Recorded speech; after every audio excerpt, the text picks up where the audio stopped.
नमस्कार। मैं अरुण कुमार पांडे। आप देख भी रहे हैं अरुण पांडे की बात और सुन रहे हैं। आज फिर चर्चा कर रहे हैं बिहार में होने वाले चुनाव को लेकर। ये चुनाव की चर्चा मैं इसलिए कर रहा हूं कि कांग्रेस के पूर्व अध्यक्ष और लोकसभा में विपक्ष के नेता राहुल गांधी कल पटना आए थे। यहाँ बिहार के पूर्व मंत्री और दलितों के बड़े नेता जगलाल चौधरी की जयंती समारोह में शरीक होने आए थे और उन्होंने यहाँ एक बड़ी सोशल इंजीनियरिंग की बात की। यूँ सोशल इंजीनियरिंग की बात उनकी नई नहीं है, अब तो पूरे देश भर में। आपको याद होगा कि बिहार में ही जातीय सर्वे कराया गया। बिहार पहला राज्य था जो आज़ादी के बाद पहली बार किसी राज्य ने अपने खजाने से 500 करोड़ रुपये से अधिक खर्च करके जातीय सर्वे कराया।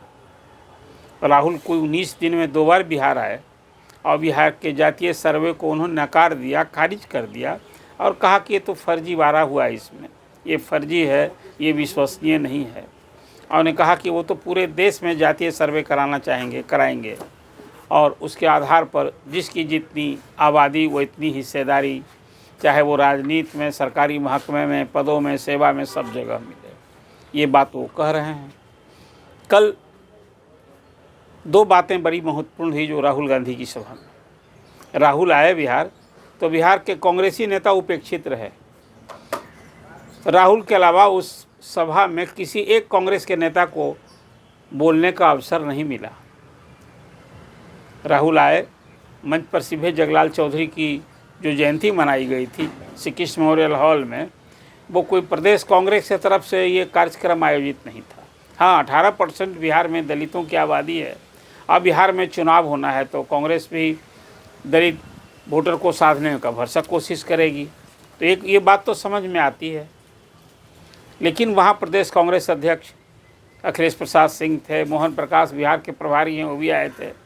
कांग्रेस के कभी महासचिव रहे, बिहार में प्रदेश कांग्रेस के अध्यक्ष रहे डॉक्टर शकील अहमद भी थे, मदन मोहन झा थे और दर्जनों की संख्या में बिहार के वरिष्ठ कांग्रेसी नेता थे। उसमें एयरपोर्ट पर तो स्वागत करने वालों जितने नेता थे वहाँ, उसमें अधिसंख्य वहीं रह गए, कोई उनके साथ सभा में नहीं आए। लेकिन जो सभा में आए वो श्रोताओं के बीच बैठे थे, किसी को अवसर नहीं मिला। और वहाँ जो आयोजक विनोद चौधरी कोई हैं, उन्होंने संक्षिप्त भाषण संबोधन किया और फिर राहुल गांधी ने अपनी बातें कही।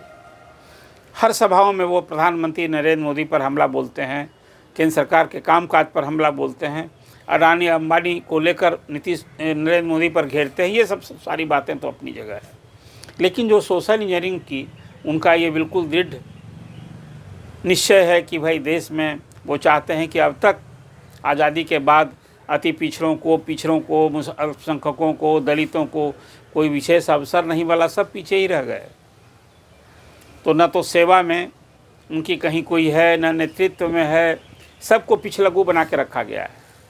तो उनकी एक परिकल्पना है, सोच है कि भाई हम नई सोशल इंजीनियरिंग करेंगे, आज जो अब तक पिछड़ गए हैं, पीछे हैं, उनको आगे बढ़ाएंगे। मूल नट सेल में सारी बातें थी, उसमें मीडिया को ही कोसा कि मीडिया में आज मालिक कौन है और फिर उनके मुलाजिम कौन हैं, उन लोगों को क्या है आप लोगों के प्रति, जो दलितों को संबोधित कर रहे थे। तो सोशल इंजीनियरिंग में उन्होंने पिछड़े दलित, यही कारण है कि वो कहते हैं कि पूरे देश में जातीय सर्वे कराएंगे और जात के आधार पर जिसकी जितनी आबादी है हिस्सेदारी देंगे। आरक्षण की अभी सुप्रीम कोर्ट ने जो सीमा तय कर रखी है 50% का, इसको भी हम तोड़ेंगे। जैसे बिहार ने तोड़ा, बिहार में जातीय सर्वे कराई गई और उसमें आरक्षण की सीमा 65% कर दी गई। यहाँ जो जातीय सर्वे की रिपोर्ट आई उसमें 36% अति पिछड़ी जातियाँ हैं, 112 जातियाँ हैं और फिर 27% के आसपास पिछड़ी जाती हैं, मतलब 63% यहाँ पिछड़े अति पिछड़े हैं। 18% दलित हैं, 18% मुस्लिम हैं। तो कुल मिलाकर राहुल गांधी की सोशल इंजीनियरिंग पर अब सवाल उठने लगा है। कांग्रेस में भी इसकी चर्चा होती है और दूसरे लोग भी करते हैं कि कांग्रेस की क्या ये राहुल गांधी की जो सोशल इंजीनियरिंग है, इससे कांग्रेस के दिन अच्छे होंगे क्या? कांग्रेस सत्ता में आएगी क्या? नरेंद्र मोदी को सत्ता से हटाने के लिए राहुल गांधी की ये जो सोशल इंजीनियरिंग है काम आने वाली है क्या? तो कई कांग्रेसी नेताओं से कल से मैंने बातें की, जो पूर्व मंत्री हैं, पूर्व एमपी हैं, एमएलए हैं, और सब लोग माथा ठोक रहे हैं। वो कहते हैं कि बिहार में तो कांग्रेस यहाँ लालू जी के साथ है, यूपी में अखिलेश सिंह के साथ थी, पहले मुलायम सिंह के साथ थी। तो जो उसके परंपरागत वोट थे, जो कांग्रेस के कोर वोटर थे, तो वो धीरे धीरे खिसक गए। और कांग्रेस तो अब सहयोगी दलों की इच्छा के अनुरूप जो सीटें मिलती है वो लड़ती है।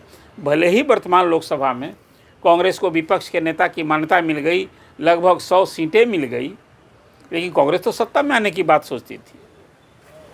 तो अब ये सवाल है कि राहुल गांधी की सोशल इंजीनियरिंग, और जिस ढंग से बिहार में अभी 19 दिन में 2 बार आए, तो दोनों बार कांग्रेस प्रदेश कांग्रेस के बुलावे पर नहीं आए थे। ये दोनों कार्यक्रम किसी और ने तय किया था और राहुल आ गए।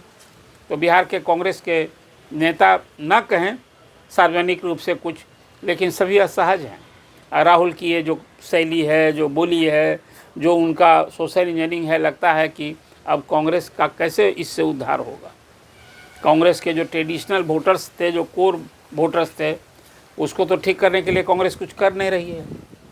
और जब वो पिछड़ों की बात करती है तो पिछड़े के वोट तो थोड़े, उसको कोई, कांग्रेस तो आरक्षण का विरोध करती रही थी, राजीव गांधी तक ने विरोध किया, और चाहे नेहरू जी हो या इंदिरा गांधी का शासन हो, वो लोग तो आरक्षण के प्रति बहुत थे नहीं। हाँ, दलितों के लिए जो आरक्षण लागू हुआ शुरू से ही, तो वो नेहरू जी के ही समय से हुआ था, संविधान सभा के बाद हुई थी। तो कुल मिला कर राहुल गांधी की इंजीनियरिंग को लेकर, खासकर तब जबकि बिहार में चुनाव होना है और जो जातीय सर्वे हुआ है उसके हिसाब से अब उस जाति की हिस्सेदारी की बात हो रही है। तो यहाँ तो अभी फ़िलहाल कांग्रेस को उतनी ही सीटें मिलनी है जो राजद तय करेगा, इसलिए गठबंधन में है। भले कह रहे हो अखिलेश प्रसाद सिंह कि भाई कांग्रेस किसी की पिछलग्गू नहीं है, मजबूती से लड़ेगी और महागठबंधन में सम्मानजनक सीट पर लड़ेगी। लोग ये सोचते हैं कांग्रेस को अंडर एस्टिमेट कर रहे हैं, वो मूर्खतापूर्ण काम कर रहे हैं। ऐसी द्वंद्व में कांग्रेस फंसी है और बिहार में चुनाव होने हैं, तो कांग्रेस का क्या भविष्य है। राहुल गांधी की जो सोशल इंजीनियरिंग है कि पिछड़े, दलित, अल्पसंख्यकों की आवाज़ बुलंद कर रहे हैं, तो कौन सा वोट कांग्रेस के लिए जुटने वाला है। क्या कांग्रेस इस बार जो लोकसभा के चुनाव में उसे सफलता मिली है वो इन्हीं वोट के कारण मिली है या सहयोगियों के साथ रहने के कारण मिली है, एक बड़ा सवाल है। तो आज राहुल गांधी ने जो कल पटना की सभा में सोशल इंजीनियरिंग के तहत जो बातें की, उस पर मैंने आपसे चर्चा की है। बिहार में चुनाव होना है, आप कांग्रेस के भविष्य के बारे में क्या सोचते हैं। पिछली बार तो 71 सीट लड़ी थी महागठबंधन में राजद के साथ, तो उसे 19 सीटें मिली थी।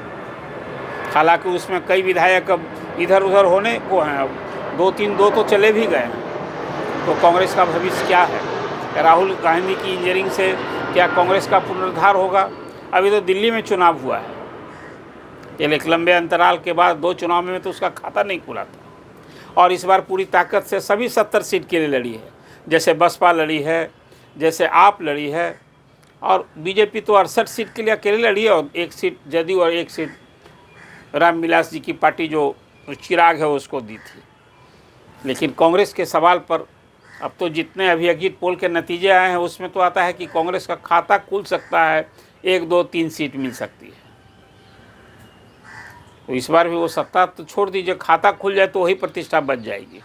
हालांकि वहाँ इस बार राहुल ने पूरी अपनी प्रतिष्ठा दांव पर लगाई थी। तो ये एक चर्चा है जो इस नए साल में, अभी तो देखिए कांग्रेस अब कितने राज्य में राज कर रही है।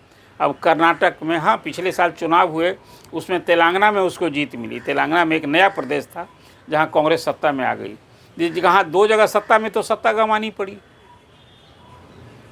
तो अभी कर्नाटक में, तेलंगाना में और हिमाचल में, और कुछ जहाँ अब जैसे झारखंड में है वो तो गठबंधन की सरकार है। तो कांग्रेस तो सिमट रही है। हाँ, लोकसभा में इस बार 18वीं लोकसभा के चुनाव में कांग्रेस को आप ये कह सकते हैं, मान सकते हैं कि हाँ इस बार राहुल वहाँ मान्यता मिल गई, विपक्ष के नेता हैं और 99-100 की अब संख्या हो गई। लेकिन जो उनकी सोशल इंजीनियरिंग है, कांग्रेस का भविष्य राहुल के सोशल इंजीनियरिंग से कितना सुधरेगा, कितना संवरेगा, ये आप जो मैंने चर्चा की, आपको ये चर्चा कैसी लगी, आप अपना कमेंट ज़रूर कीजिए। आपके कमेंट की अपेक्षा है, ताकि इस कमेंट से कांग्रेसी भी समझें और लोग क्या समझते हैं इसकी भी जानकारी मिलेगी। आप अरुण पांडे की बात को सब्सक्राइब कीजिए, ये आपसे अपेक्षा है। धन्यवाद।